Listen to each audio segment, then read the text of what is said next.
Audiotune mempersembahkan sebuah audiobook dengan novel Legenda Dewa Surgawi karya Ken Kyo. Pengisi suara oleh El Nur Cahyani, dan sekarang sudah sampai pada chapter 2 dengan judul Anak Cerdas Berhati Luas. Setelah selama 10 tahun menempa tubuh fisik keponakannya, tanpa disadari oleh Tan Hao bahwa kekuatan fisiknya saja sudah luar biasa. Itu disebabkan karena dia tak pernah ada lawan tanding atau bahkan mempraktekkan kekuatannya. Yang ia lakukan selama ini hanya berlatih dan berlatih sesuai arahan pamannya. Dan sampailah di mana saat yang ditentukan pamannya tiba, yaitu masuk ke dalam hutan kematian di sebelah barat, tempat ia tinggal selama 1 bulan penuh, dengan hanya diberi bekal sebilah pedang dan sekantung makanan tanpa air. Pamannya ingin Tan Hao membuka semua potensi terpendamnya, karena ia mengetahui jauh di dalam hutan sana ada banyak hewan spiritual puncak yang lebih kuat dari raja atau ratu hewan buas yang selama ini jadi ajang latihan Tan Hao. Tan bawalah cincin ini bersamamu dan berhati-hatilah. Paman akan mengawasimu dan membantumu hanya jika kamu dalam keadaan hidup mati. Selebihnya itu tergantung tekad dan tujuanmu. Ucap Yao Liu sembari mengulurkan sebuah cincin yang dipasangkan di jari telunjuk keponakannya, dengan penuh rasa bangga dan kagum akan perkembangan kekuatan fisik Tan Hao. Baik paman, aku tidak akan mengecewakan paman, apalagi kepercayaan paman selama ini adalah alasan aku punya tujuan. Tan Hao menjawab dengan penuh semangat, yang menggebu-gebu disertai tangan yang mengacung ke langit. Bahkan, jika langit ingin aku gagal, langit pun akan aku lawan. Seru Tan Hao lagi dengan penuh keseriusan.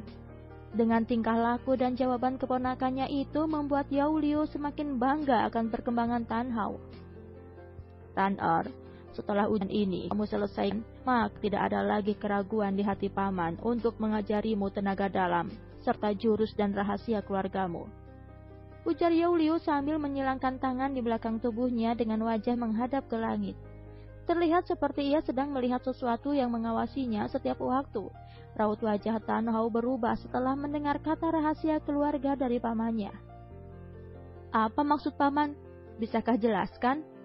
Dengan penuh tanya serta kebingungan ia bertanya, berharap pamannya mau memberitahu tentang apa yang jadi pikirannya selama ini. Namun belum sempat Tan Hao bertanya lagi, pamannya berkata, selesaikan dulu ujianmu. Timpal Yao Liu dengan senyuman khasnya, membuat Tan Hao tak bisa berkata-kata lagi. Setelah itu dengan penuh keseriusan Yao Liu berpesan, dengarkan serta ingat-ingat Tan paman akan jelaskan apa-apa saja yang ada di dalam hutan. Sambil duduk bersila serta meminta Tan Hao duduk di depannya, mulailah paman Yao Liu menjelaskan bahwa di dalam hutan kematian terdapat sumber daya yang bisa mempercepat pengembangan tenaga dalam. Yao Liu meminta Tan Hao untuk mengumpulkan beberapa jenis sumber daya untuk pelatihan awal tenaga dalamnya. Ada beberapa jenis tumbuhan serta buah bahkan bunga yang dalam kelompok sumber daya langka, bahkan ada juga yang harusnya sudah punah, tetapi masih ada di dalam pulau ini. Antara lain rumput giok sutra yang berbentuk seperti alang-alang biasa, namun berwarna biru keperakan serta hanya bertangkai 2. Setiap pucuk tangkainya terdapat benang halus 7 helai berwarna emas kemerahan. Tumbuhan ini berfungsi untuk melancarkan peredaran darah dalam tulang serta mengembangkan tenaga dalam sebanyak 100 lingkaran. Selain itu ada jamur emas yin dan jamur emas yang. Keduanya 2 tumbuhan berbeda namun selalu tumbuh tak jauh dan saling berkaitan memancarkan energi kehidupan. Berfungsi membuka jalur Denqian dan membuka 10 meridian besar, serta 100 meridian kecil dalam tubuh. Ada pula buah sinai 7 warna yang hanya terdapat di tengah hutan, biasanya tumbuh di sekitar sarang ular garis biru, yang mempunyai fungsi menyerap racun serta menjadikannya antibodi dalam tubuh untuk menguatkan daya tahan kulit terhadap serangan 100 jenis racun.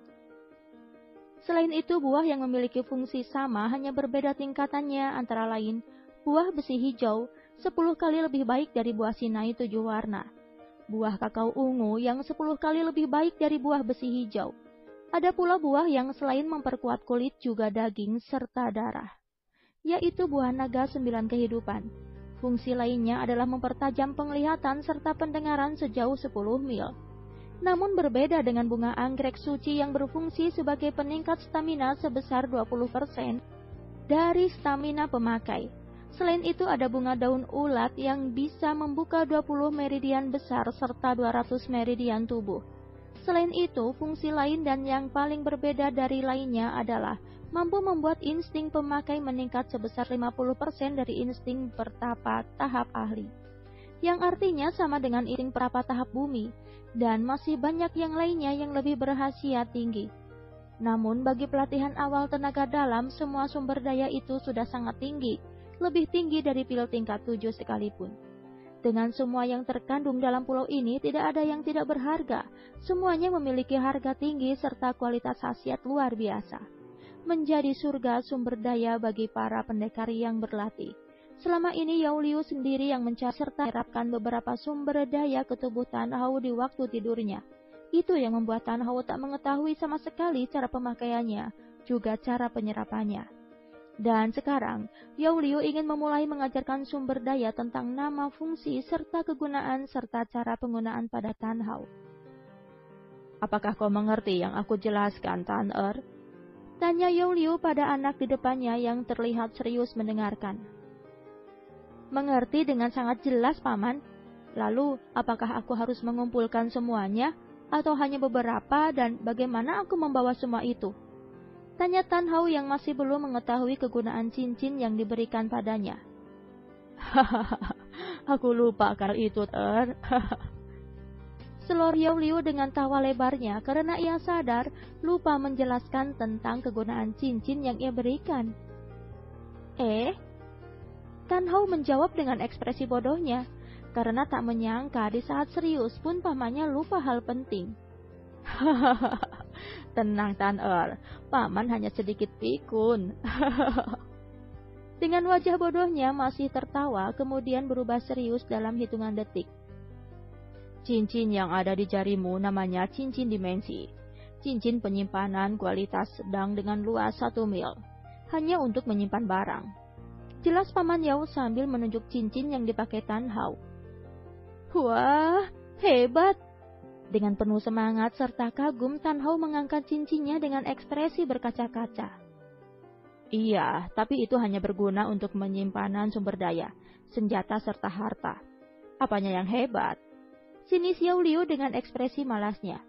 Setelah menjelaskan semua yang harus diketahui, Yao Liu mengantarkan Tan Hao ke perbatasan tempat tinggalnya dengan hutan kematian di sebelah barat. Dengan semua persediaan yang dibutuhkan, Tan Hao memasukkannya ke dalam cincin dan hanya pedang yang ia taruh di punggungnya. Dengan penuh hormat Tan Hao berpamitan kepada pamannya. Setelah itu dengan kekuatan fisiknya yang luar biasa, ia melesat dengan kecepatan melebihi angin masuk ke dalam hutan, meninggalkan pamannya yang melihat dengan senyum bahagianya. Berjuanglah Tuan Muda, waktu kita tak banyak lagi. Aku harus menyelesaikan pengajaranmu sebelum kembali ke sana.